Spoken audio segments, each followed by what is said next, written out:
Okay, this is a tutorial on how to install a spark plug into your lawnmower.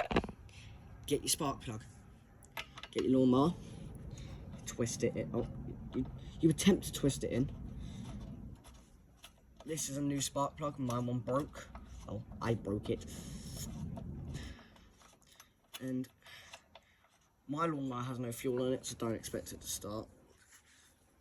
Now, as soon as you get it so tight that you can't tighten it anymore, like I have, you get a wrench and you twist.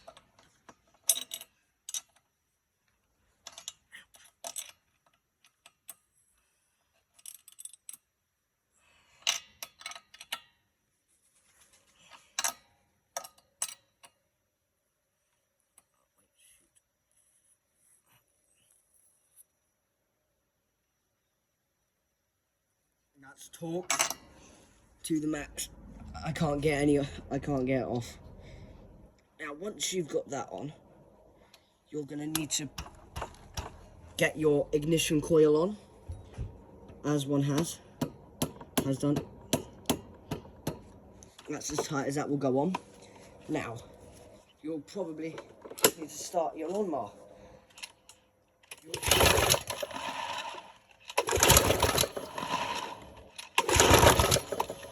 Attempt to start like that, but as you can see, my lawnmower has no fuel, so it won't start.